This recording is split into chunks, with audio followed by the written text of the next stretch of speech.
하나님께서 쓰셨던 사람들 중에 다니엘이라는 사람은 좀 특별한 사람이었습니다. 다니엘이 어렸을 때에 10대 때에 다니엘이 살던 나라가 바벨론의 침공에 의해서 멸망을 하게 됩니다.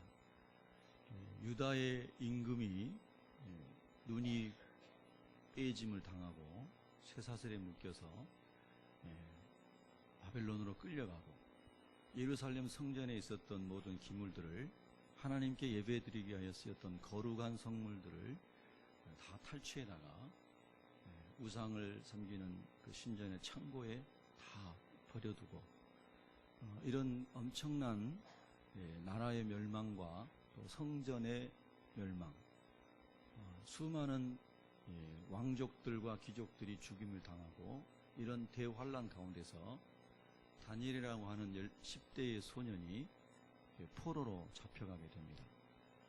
포로로 잡혀가서 그곳에 있으면서 다니엘이라는 사람이 변함없이 하루에 3번씩 예루살렘 성전을 향하여 창문을 열어놓고 하나님께 기도를 합니다. 하나님 아버지, 하나님의 영광을 위하여 하나님께서 세우신 성소가, 성전이 회복되기를 원하고 또 하나님의 백성들이 죄로 말미암아 징벌을 받아서 이곳에 이렇게 끌려왔는데 다시 약속의 땅으로 돌아갈 수 있도록 하나님 긍휼을 베풀어 주십시오. 이제 그런 기도들을 다니엘이 금식하면서 기도를 하죠. 그러나 그런 어린 다니엘에게 많은 환란이 온 것을 여러분이 압니다. 그 환란 중에 이제 왕의 식탁에 올려졌던 우상에게 바쳐졌던 제물, 우상 숭배 제물이었던 제물, 그 식탁을 왕의 식탁에 올려졌던 것들인데요. 그거를 이제 먹어야 하는 그런 시험을 받게 되죠. 그러나 다니엘은 왕에게 바쳐졌던 그 음식을 먹지 않기로 작정을 하고 그렇게 얘기를 합니다. 그리고 자기는 채식을 하면서 이제 나중에 판단을 해보시라고 그렇게 했는데 하나님 앞에 기도할 때 하나님께서 채식을 먹은 다니엘이 육식을 먹고 좋은 음식을, 기름진 음식을 먹은 사람보다 훨씬 건강하고 얼굴에 윤기가 나고 이런 참 놀라운 그 하나님의 은혜를 기도하는 다니엘에게 입혀주십니다. 이뿐만 아니라 이 다니엘은 지속적으로 기도하는 생활을 합니다. 자기 집에서 창문을 열어놓고 예루살렘을 향해서 기도할 뿐만 아니라 티그리스 강, 성경에 보면 히데겔 강에 가서 그 강가에 앉아서 21일간 금식 기도도 하고 금식을 하면서 하나님의 영에 감동돼서 하나님과 교통하는 삶을 살기를 소망을 하죠. 그래서 하나님께서 이 기도하는 다니엘에게 하나님께서 이루실 역사의 계획들을 알려주십니다. 그게 다니엘서에 잘 기록이 되어 있습니다. 여러분, 하나님은 하나님을 사모하고 하나님을 알기를 원하고 그리고 금식을 하면서라도 그 열망을 품고 하나님께 나오는 사람에게 하나님이 만나주십니다. 다니엘이 기도할 때 하나님께서 말씀하시면서 지난번에 말씀드린 것처럼 앞으로 일어나고 무너질 왕국에 대하여 쭉 설명을 말씀을 보여주시고 마지막 때에 대해서 말씀을 해주십니다. 그러면서 다니엘 12장 4절에 보면 많은 사람들이 빨리 왕래하고 지식이 더하게 될 것이다, 이런 말씀을 하십니다. 제가 어렸을 때 국민학생쯤으로 생각이 됩니다. 정확하게 때는 생각이 안 나지만 참 열심히 성경을 읽었습니다. 성경을 읽다가 그 말씀이 다가왔습니다. 많은 사람이 빨리 왕래하고 지식이 더해지는 때가 온다는 말씀이 들어왔습니다. 저희 시골에는, 고향에는 자동차를 제가 본 적이 없었고 어린 시절에요. 그냥 학교에서 배우는 책에서나 소방차 그림 나오는 거 이런 거 정도만 볼 정도였지 빠르게 움직이는 것을 우마차 외에는 본 적이 없습니다. 경운기나. 그런데 하나님 말씀에는 그런 게 다 기록되어 있었습니다. 요즘에 인터스텔라인가요? 그런 영화가 굉장히 사람들이 많이 보고 있다고 그러대요. 여러분도 보신 분 계세요? 제가 뭐라고 영화 홍보하는 거 아니면 저도 안 봤습니다. 그런데 그 영화에 나오는 뭐 웜홀이라고 하는 그런 용어가 있어요. 그런데 그 천체 과학자들이 쓰는 용어이라고 합니다. 여러분 찾아보면 사전에도 나오는 용어로 등록이 되어 있죠. 우주의 어느 공간과 시간을 초월하여 운행할 수 있는 통로가 있다라고 하는 것을 웜홀이라고 얘기를 한다고 합니다. 들어보셨죠? 블랙홀도 들어보셨고 화이트홀도 들어보셨죠? 블랙홀과 화이트홀 사이를 통과하는 또 연결하는 그런 우주의 시간과 공간을 초월하는 소통의 공간이 있다는 겁니다. 그걸 웜홀이라고 그런다고 합니다. 여러분, 제가 어렸을 때는 이런 이야기를 들을 수도 없었고 상상도 못했던 일입니다. 그러나 지금 제가 50이 되어서 수많은 과학자들이 성경이 이미 말씀하신 것들을 뒷받침해주는 과학적인 학설들을 내놓는 것을 보는 시대에 우리가 살고 있다는 것입니다. 그건 동의하시죠? 그것까지는 부인할 수 없지 않습니까? 예수 안 믿는 과학자들이 다 연구해서 발표한 거 아닙니까? 그런 이야기들은 너무나 많습니다. 저는 사실 요즘에 천문학에 관심이 있어서요, 도서관에 가서 종종 책들을 봅니다. 나도 도서관에 자주 가고요. 그런 책들을 왜 보게 되냐면, 사실 성경에 나오는 하나님의 나라는 하늘에 있지 않습니까? 그렇죠? 우리 지구라는 것도 하나님 창조하신 우리 은하계 안에, 또 우리 태양계 안에 있는 별의 하나지 않습니까? 그렇죠? 근데 우리는 이 작은 먼지 같은 자그마한 지구라고 하는 이 행성에 살고 있으면서 이것이 전부인 것처럼 여기고 살아가잖아요. 그러나 전부가 아니잖아요. 우리 지구는 먼지 하나에 불과하지 않습니까? 맞잖아요. 하나님 창조하신 우주는 측량할 수 없이 넓은데요, 과학자들은 우주를 측량할 수 없다고 말합니다. 우리 지구는 태양을 중심으로 도는 행성이지 않습니까?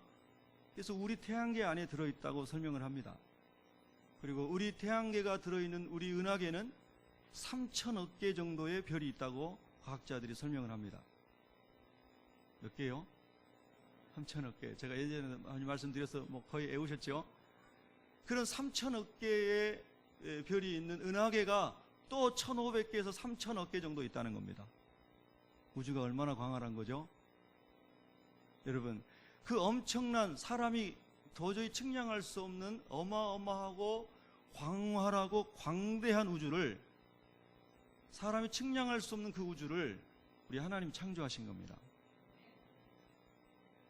믿음의, 하나님의 말씀을 통해서 믿음으로만 알 수 있었던 그 진리를 다니엘에게 하나님이 말씀하신 것처럼 사람이 빨리 왕래하게 되고 지식이 더해져 가면서 조금씩 하나님이 하신 행적들에 대하여 흔적을 발견해 가고 있는 겁니다. 동의하십니까? 저는 어떨 때는요, 이 엄청난 우주 속에 조그만 먼지 같은 지구 속에서 살아가는 사람들 속에 제가 하나님을 믿고 있다고 하는 것, 제가 하나님의 자녀라고 하는 것이요, 그리고 주님이 허락하신 시간이 지나고 이 조그만 먼지 같은 지구를 벗어나서 그 우주 공간의 어느 곳에 있는 헤븐, 하나님이 계시는, 하나님의 보좌가 있는 곳, 할렐루야, 그것으로 예수님의 이름을 의지하여 간다고 생각하면 얼마나 놀라운 것입니까? 얼마나 영광스러운 것입니까? 우리 예수님께서 이 세상에 오신 것은 바로 그 하나님께서 창조하신 우주 공간 안에 하나님이 통치하시는 보좌와 둘러선 24장로와 천군 천사와 먼저 간 수많은 주의 사람들이 거기에 있으며, 예수를 그리스도로 영접하고 하나님의 자녀가 된 우리들도 죄를 용서받고 주님이 부르시는 그날에 다 그 찬란하고 영광스러운 주님 계시는 그곳에 간다는 것입니다. 여러분 믿습니까? 이것을 전하기 위하여, 이것을 전도하기 위하여 예수님께서 사람의 몸을 입으시고 이 세상에 오셨다는 것입니다. 여러분, 사실 우리가 가만히 생각해 보면요, 우리가 굉장히 꽤나 지성인 같지만, 많은 것을 공부하고 알고 있는 것 같지만, 그러나 아는 것이 별로 없는 사람들입니다. 하나님이 창조하신 세계에 깊이 들어가면 들어갈수록, 아니 우주 천문학이 아니라 우리 몸뚱아리 하나만으로도 깊이 들어가면 들어갈수록 우리는 모르는 것이 훨씬 많은, 아니 여러분이 몸을 아세요? 거의 다 모르고 살아가지 않습니까? 그럼에도 불구하고 우리 인간들은 얼마나 오만하고 얼마나 교만한지요. 하늘 높은지 모르고 목이 곧고 눈꺼풀이 높으며 교만한 사람들이 예수님을 대적하고 예수님의 생명이 있는 기독교를 개독교라고 비난하고 예수님과 십자가에 침을 뱉는 수많은 어리석고 교만한 인생들이 여러분 오늘 우리 시대 가운데 얼마나 많습니까?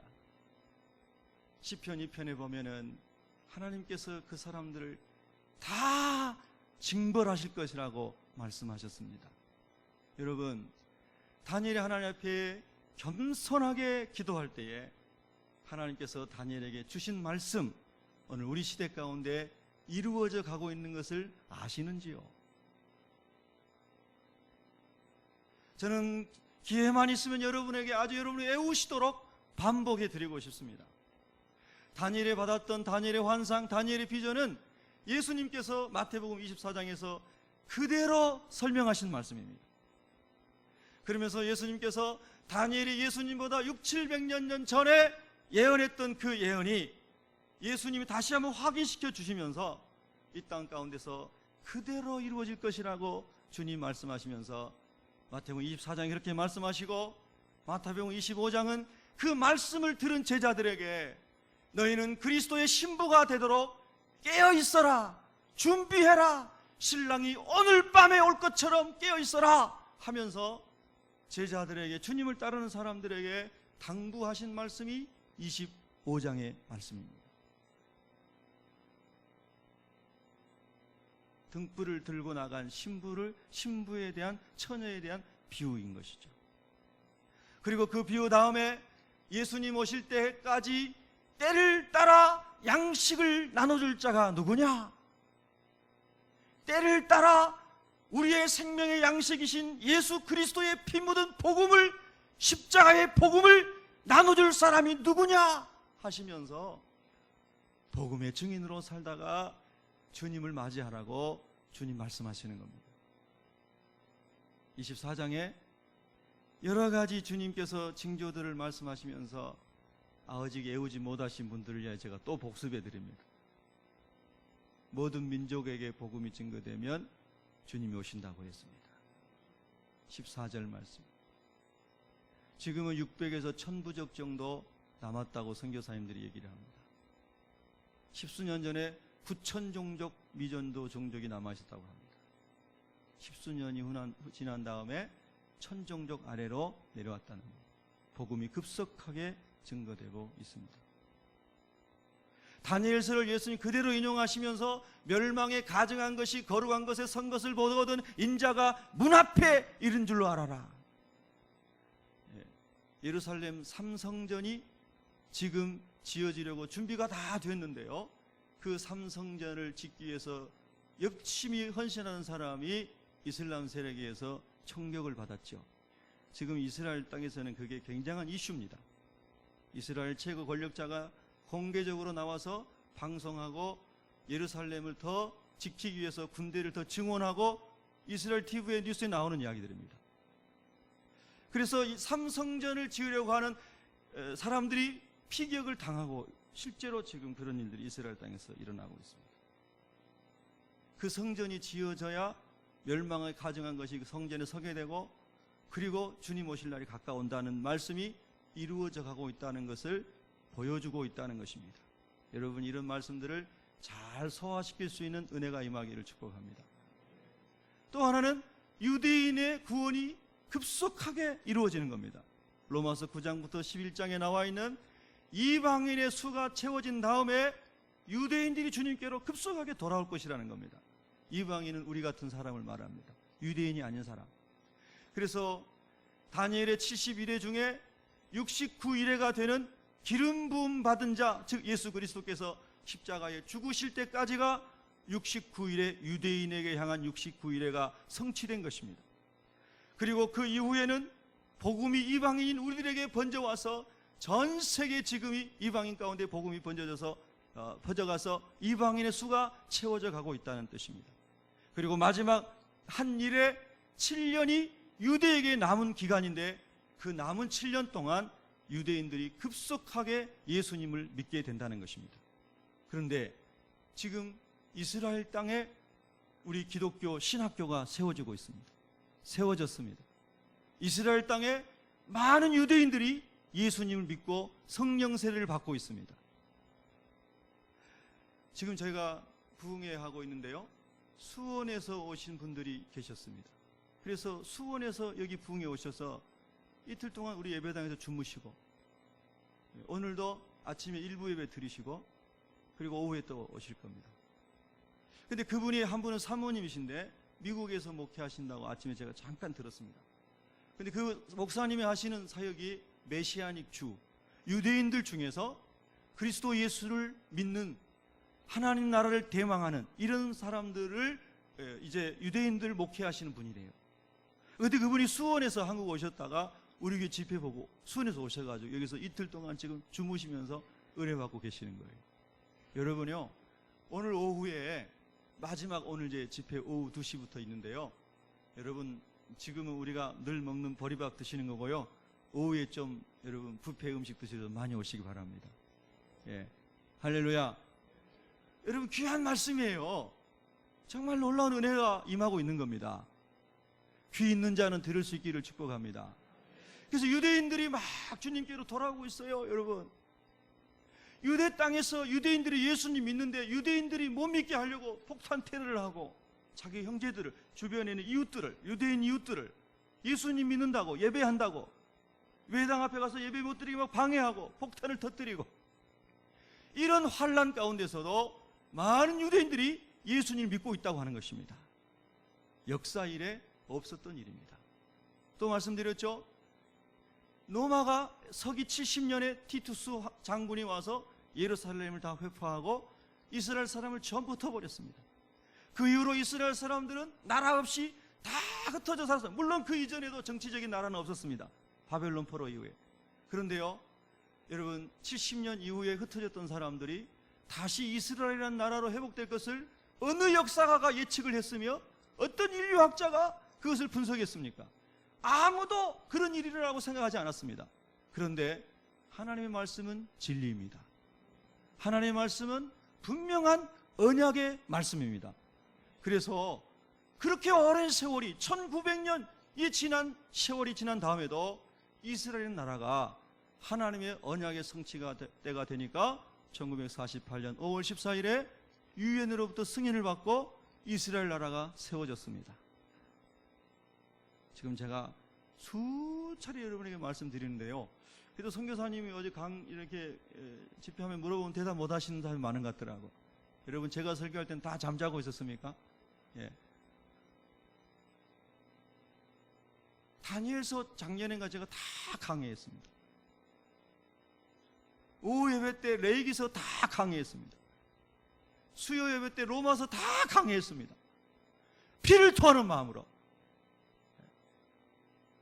여러분 깨달을 수 있기를 바랍니다.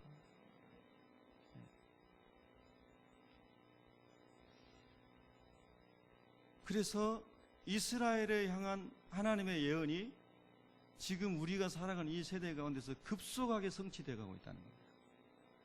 여러분 예수님께서 마태복음 24장에 무화과 나무에 잎이 연하여져, 그 말씀이 이스라엘 독립을 말하는데요, 바로 그 다음에 밑에 두세 구절 내려오면 뭐라고 되어 있냐면 이 세대가 가기 전에 예수님 오신다고 그랬습니다. 그 세대는 뭘 말하냐면 이스라엘의 독립을 목격한 세대를 말하는 겁니다. 틀림없습니다. 그 문장을 보면, 국어적으로 봐도.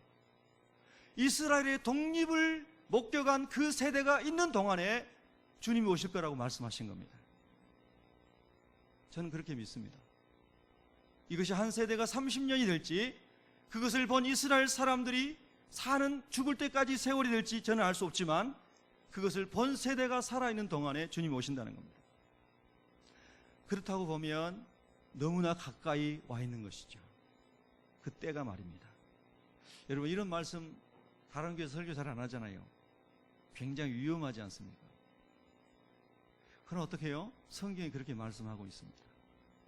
그날과 그때는 모르지만 그런 징조들을 주님이 말씀해 주신 겁니다.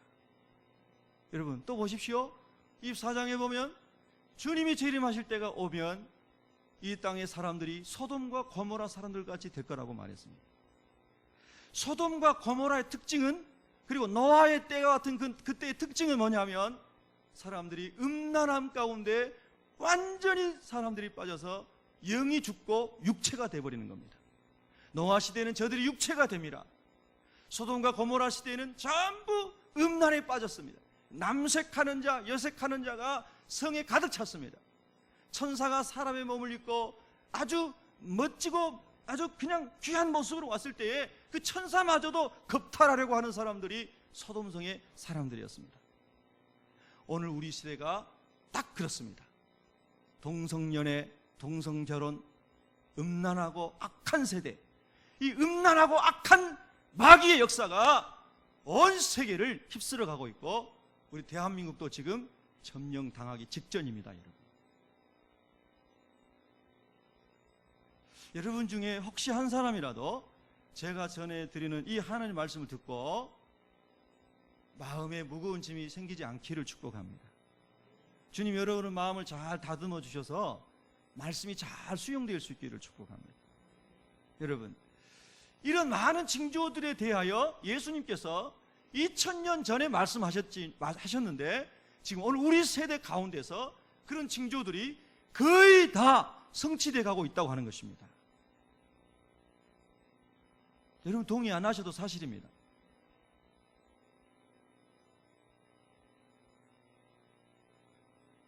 그러나 이렇게 명심하십시오. 오늘 밤에 주님이 오셔도 학생 여러분, 공부하십시오. 사업하시는 여러분, 사업 열심히 하십시오. 절대 산으로 가시거나 미국으로 이사 가시거나 땅굴 파지 마십시오.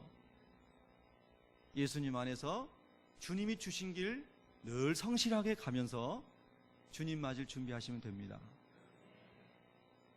여러분, 그러나 분명한 사실은 2000년 전에 주님 말씀하시는 때가 오늘 우리 세대 가운데는 너무 가까이 와 있다는 사실입니다.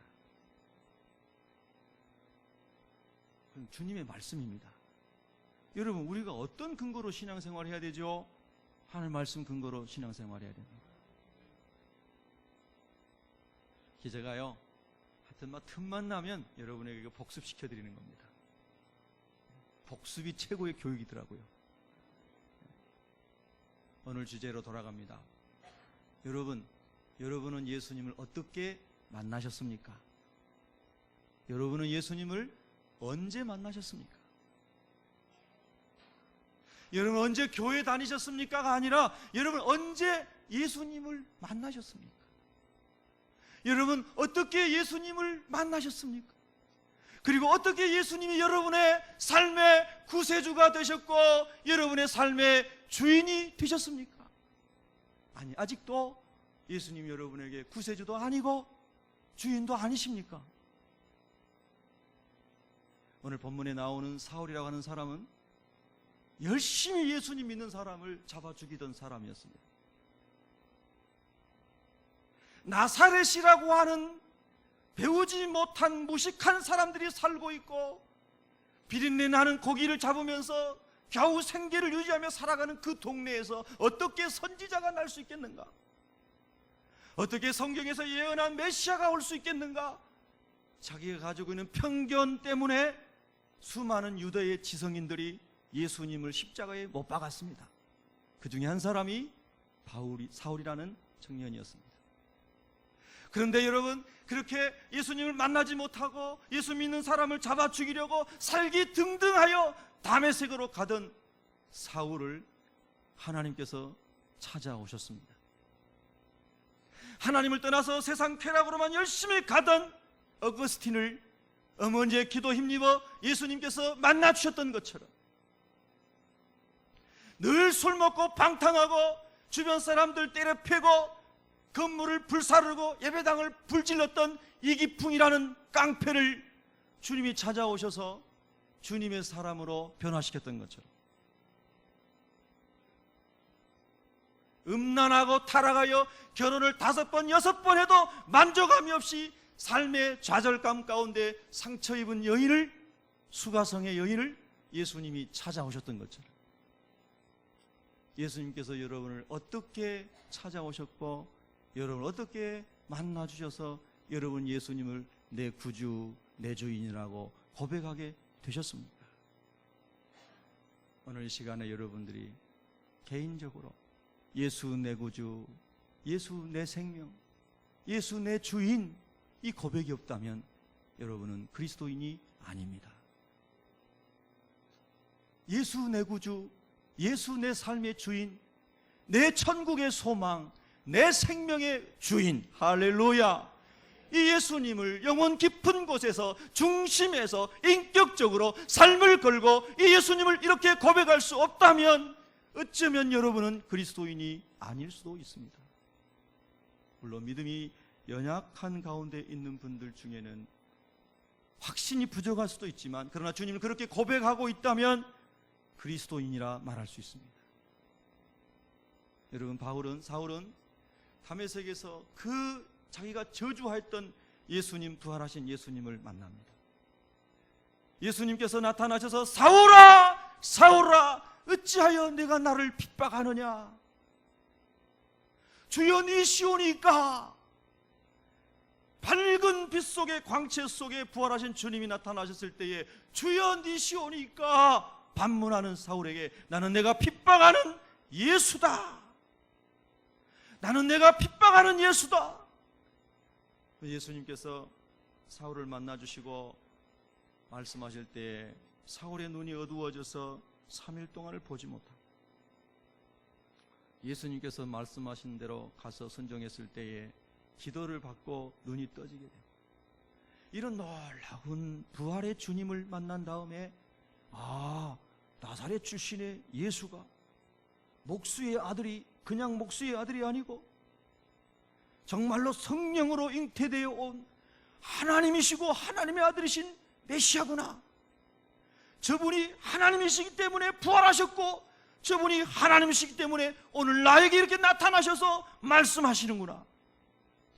그래서 그 부활의 주님을 만나고 바울의 인생관이, 사울의 인생관이 바뀌고 세계관이 바뀌고 자기 인생의 목적이 바뀌고 모든 것이 다 바뀌어서 주님과 함께 복음을 위하여 멍에를 맨 사람이 되었습니다. 여러분, 멍에는 외형적으로 보면 고통스러운 것입니다. 밭을 가는 소가 멍에를 메고 밭을 갑니다. 멍에를 메고 밭을 500평, 1000평 갈다 보면 소 목에 멍에 덫이라는 게 생깁니다. 건이 박히고 굳은 살이 베이는 과정에서는 때로는 멍에 여기 피고름이 생겨서 여러분 거기 수술을 하고 그럽니다. 우리 소가 그랬었습니다. 그리고 밭을 가는 소는 입에 망을 씌웁니다. 곡식을 먹지 못하도록. 바울은 오늘 성경 본문에 보면 나와 멍에를 같이 한 여러분 이렇게 말합니다. 바울은 빌립보 성도들과 함께 멍에를 매기 이전에 그는 예수님과 함께 복음을 위하여 거룩한 멍에를 맨 사람이었습니다. 이 말이 무엇입니까? 주님의 십자가의 멍에를 그도 함께 지면서 주님께서 말없이 도살장으로 끌려가는 어린 양처럼 하나님이신 그분이 육신을 입고 오신 것 자체가 멍에를 쓰신 것이요, 하나님이신 그분이 죄인들을 위하여 손가락질 당하고 비난당하고 채찍질 당하고 십자가에 못 박히고 저주받아 죽은 것이 멍에를 맨 것입니다. 저와 여러분의 죄와 허물로 인하여 예수님이 멍에를, 십자가의 멍에를 지고 사시고 죽으신 줄로 믿습니까, 여러분? 바울이 부활하신 주님을 만난 다음에, 주님, 저도 그 주님의 십자가의 멍에를 지기를 원합니다. 예수님의 남은 고난을 내 육체에 채우기를 원합니다.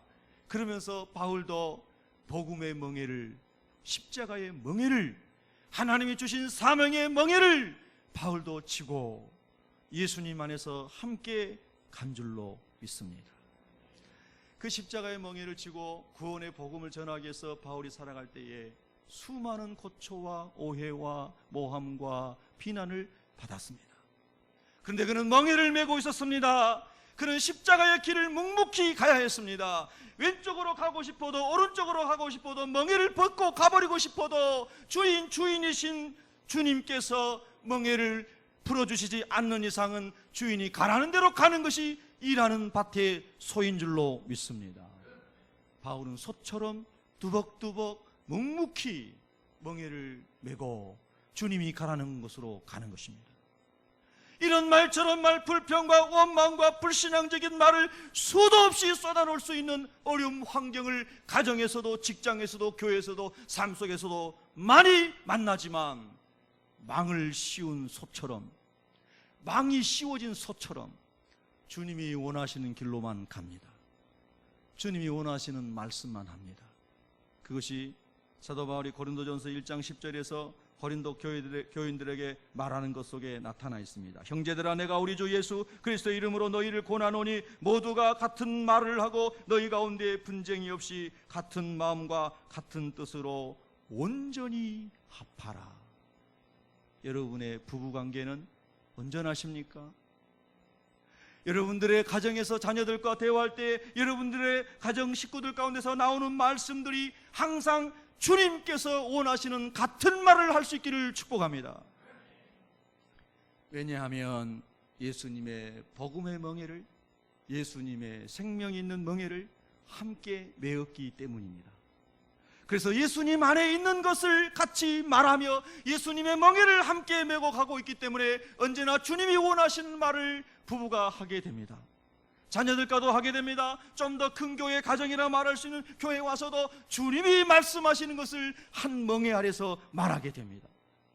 주님이 말씀하시고 주님이 일하시는 가정, 주님이 일하시는 교회, 주님이 일하시는 대한민국, 하나님의 나라가 그렇게 세워져 가는 줄로 믿습니다. 멍에를 맨 사람입니다.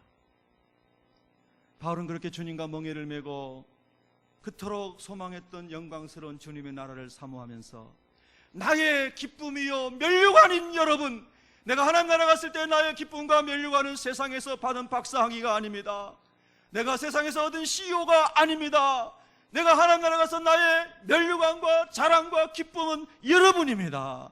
예수 그리스도의 복음으로 나아서 나를 닮게 하고 주님 닮게 해서 하늘의 상급으로 자란 여러분이 나의 기쁨이요 면류관입니다. 그러면서 그분들에게 이렇게 말하는 겁니다. 여러분, 나와 같이 멍에를 함께 맨 사람들입니다. 여러분, 저는 이 말씀이 얼마나 마음 깊이 다가오는지 모르겠습니다.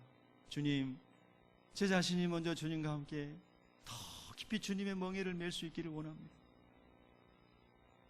그리고 주님, 제가 새벽교회를 다니면서 또 가정의 영적인 제사장으로서 저와 함께 주님의 멍에를 맬 수 있는 주님의 사람들을 세워주시기를 원합니다. 지금도 많이 세워주셨습니다.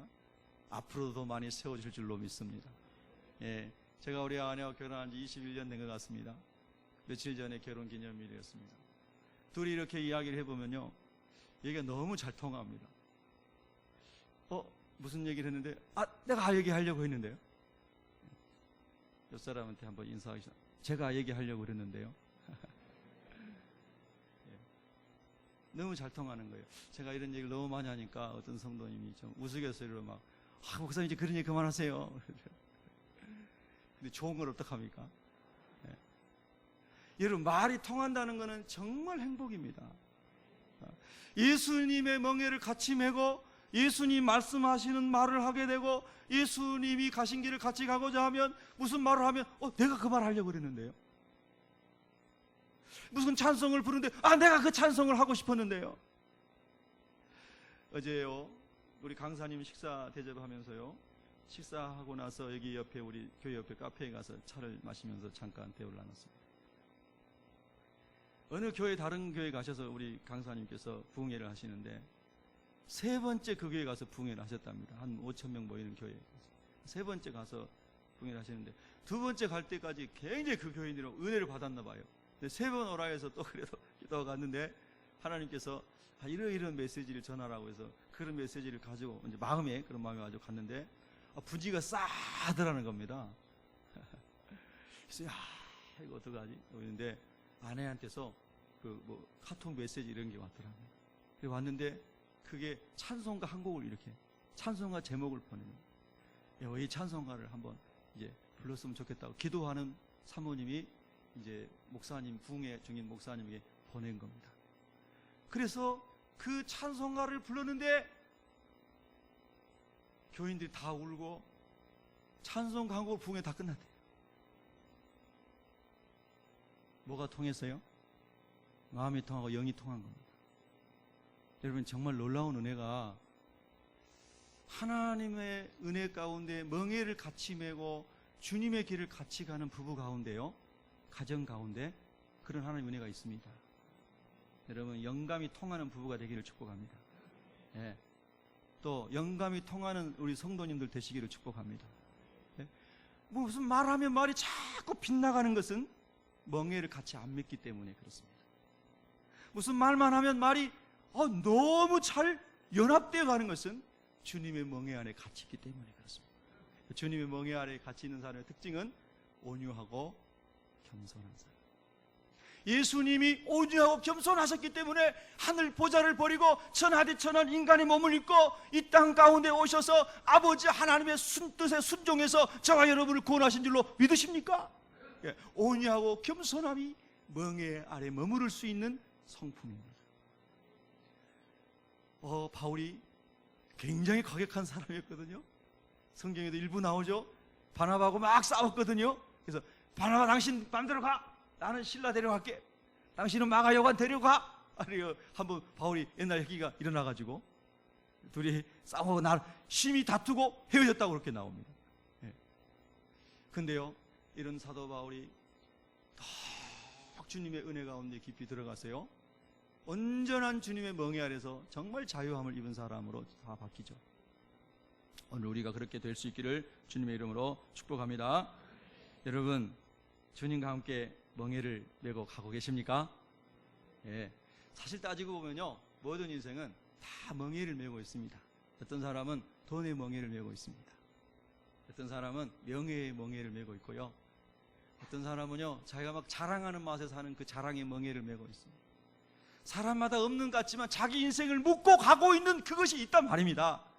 그런데 우리는 예수의 멍에를 메고 가면 놀라운 은혜가 있습니다. 그러면 그 은혜가 무엇인가? 오늘 사도 바울이 멍에는 고달픈 것인데 그 멍에를 메고 가는 것이 고난이라고 한 번도 말하지 아니하고 그 멍에를 메고 가는 것이 4절 말씀에 보면 기쁨이라고 말합니다. 여러분, 우리 4절을 한번 읽겠습니다. 시작. 주 안에서 항상 기뻐하라. 내가 다시 말하노니 기뻐하라. 따라하겠습니다. 주 안에서. 할렐루야. 지금 주 안에서 멍에를 메고 있는 것입니다. 주님이 가신 길을 그 멍에를 메고 같이 가고 있습니다. 그래서 어떠한 고난과 풍파가 와도 주님의 멍에 아래서 주님을 묵상하면 나의 고통과 나의 아픔과 나의 질병과 나의 연약함은 아무것도 아닌 것임을, 그 광활한 우주 속에 먼지만 또 못한 것임을 주님께서 깨닫게 해주심으로 그 마음 안에 주님 안에 기쁨이 솟아오릅니다. 여러분, 이 기쁨이 충만하시기를 축복합니다. 그래서 헌신은 외형적으로 보면 고달파 보이지만 헌신에 기쁨이 충만한 사람이 바울이었습니다. 여러분, 정말 멋지게 헌신해 보셨나요? 주님, 제가 주일날 와가지고요, 바쁜 제가 얼마나 바쁜지 알죠? 주님, 저 굉장한 사람이잖아요. 주일마다 제가 골프 약속이 막 10명, 20명 막 사람들이 골프 치자고 하는 거 이렇게 유명한 사람이잖아요. 내가 주일날 한 번 주일날 예배당 가주는 거 하나님 감사한 줄 아세요? 네. 여러분, 이렇게 교만 방지한 사람이 얼마나 많습니까? 주님, 제가요 오늘같이 좋은 날은요, 벤틀리 몰고요, 양평 호숫가를 막 드라이브 하면서요, 클래식을 들으면서요, 우아하게 살아야 하는 품이 있는 사람인 거 아시죠? 근데 제가요, 7시 반 예배 살짝 드리고 가겠습니다. 예. 주님, 내가 이렇게 주님 봐드리는 거 알죠? 여러분, 이런 사람이 있습니까? 없습니까? 우리 세대 가운데 그런 사람 허다합니다.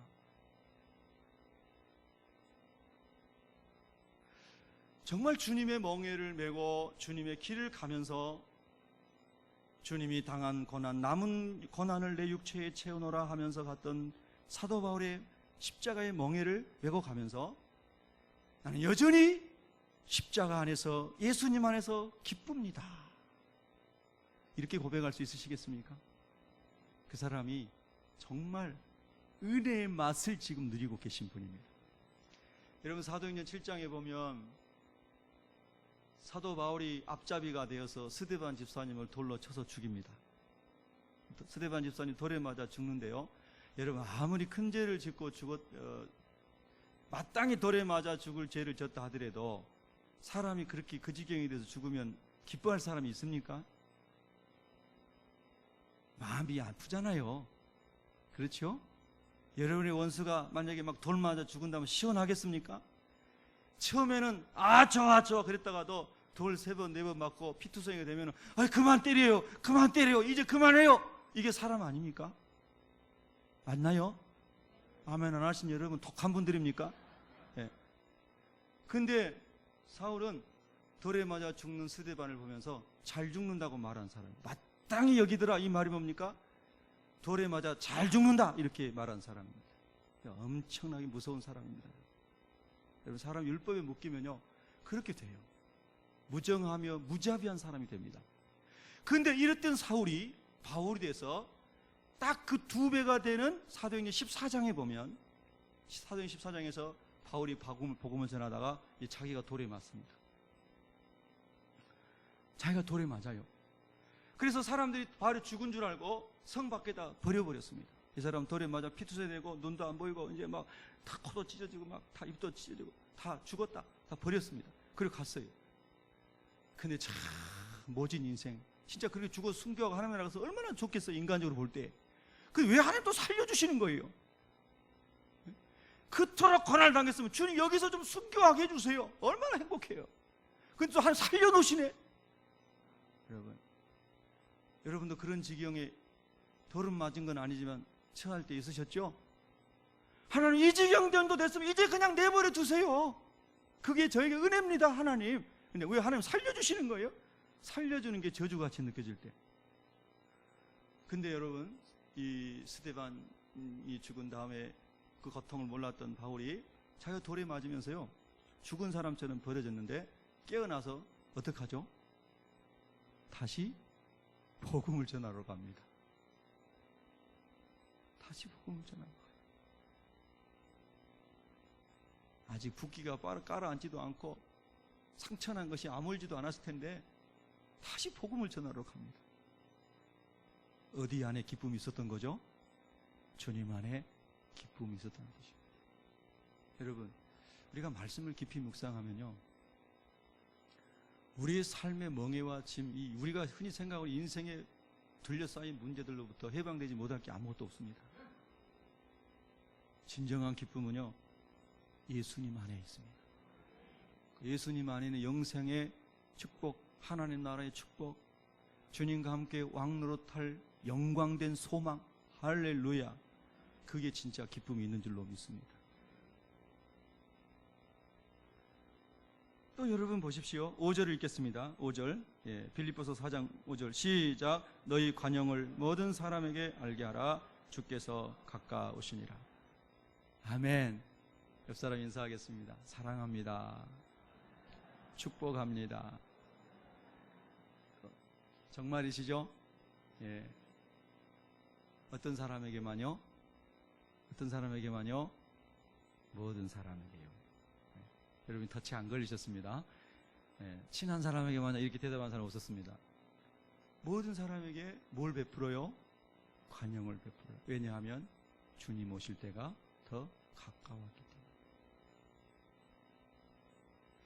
여러분, 주님의 멍에 아래 있으면 예수님께서 십자가에 예수님을 처형하는 그 무지한 죄인들도 아버지여 저들이 하는 것을 알지 못합니다 하면서 용서하신 것처럼 주님의 그 멍에 아래 있으면 주님께서 우리를 통해서도 모든 사람에게 하나님의 관용을 베풀 수 있는 그런 은혜를 흘러가게 하실 줄로 믿으십니까? 여러분 안에서 말입니다. 할렐루야. 바울이 헌신한 가운데 찾아온 것이 주님 너무나 힘들고 고통스럽습니다가 아니라 저는 이렇게 헌신할 때 주님 안에 있는 이 엄청난 기쁨을 주신 것을 인하여 감사합니다. 그것이 바울의 고백이었고 그 다음 절에 6절에 그 고백이 나오는 것입니다. 6절 같이 읽습니다. 시작. 아무것도 염려하지 말고 다만 모든 일에 기도와 간구로 너희 구할 것을 감사함으로 하나님께 아뢰라. 할렐루야. 여러분, 이제 예수님 안에 예수님의 멍에를 같이 메고 하늘 소망, 천국 소망, 영생 소망을 가지고 살아가는 사람들은 염려와 상관없는 사람들입니다. 여러분, 그렇게 되시기를 축복합니다. 예. 염려와 걱정이 없는 사람.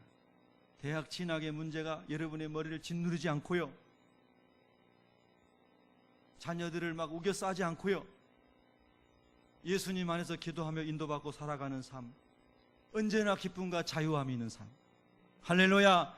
염려가 없는 삶. 이 삶을 사도 바울이 지금 로마 감옥에서 주 안에서 기뻐하고 감사하면서 지금 헌신의 기쁨을 막 나누고 있는 겁니다. 헌신은 기쁨입니다. 예수님 안에서 살아가는 헌신은 행복입니다. 할렐루야. 여러분, 마지막으로 8절을 읽겠습니다. 8절 시작. 끝으로 형제들아 무엇이든지 참되며 무엇이든지 경건하며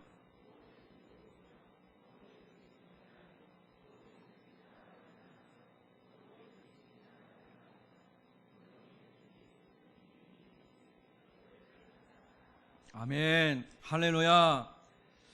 우리가 예수님 안에 있으면, 예수님과 함께 멍에를 지면 예수님 안에 있는 성품과 예수님 안에 있는 것이 그대로 드러나는데요, 그게 8절의 말씀이지 않습니까? 무엇을 하든지 간에 예수님과 함께 멍에를 메는 사람은 참된 사람이 됩니다. 아멘. 경건한 사람이 됩니다. 하나님을 두려워할 줄 알고 하나님 앞에서 행하는 사람이 됩니다. 옳은 사람이 됩니다. 정결한 사람이 됩니다. 사랑받을 만한 사람이 됩니다. 칭찬받을 만한 사람이 됩니다. 덕을 세우는 사람이 됩니다. 할렐루야. 바울은 예수님의 멍에 하려고 살아가다 보니까 이 8절의 말씀이 자기 삶 속에서 누려지는 행복, 그래서 주님께 헌신하면 헌신할수록 내 삶 가운데 드러나는 이 하나님의 마음을 그가 늘 누리고 있으면서 빌립보 교회 성도들에게, 성도 여러분, 여러분 안에 이런 그리스도의 복음의 멍에가 있음으로 말미암아 이런 기쁨이 충만하기를 원합니다. 여러분, 너무 멋지죠? 우리 이런 예수 믿는 사람 될 수 있기를 축복합니다. 그리고 여러분이 저에게 그런 함께 멍에를 맨 자가 되어줘서 감사합니다. 여러분 서로에게도 함께 예수의 멍에를 맨 사람이 되어주시기를 축복합니다. 그래서 주님의 영광을 바라보며 다 같이 승리자로 나아갈 수 있기를 축복합니다. 기도하겠습니다.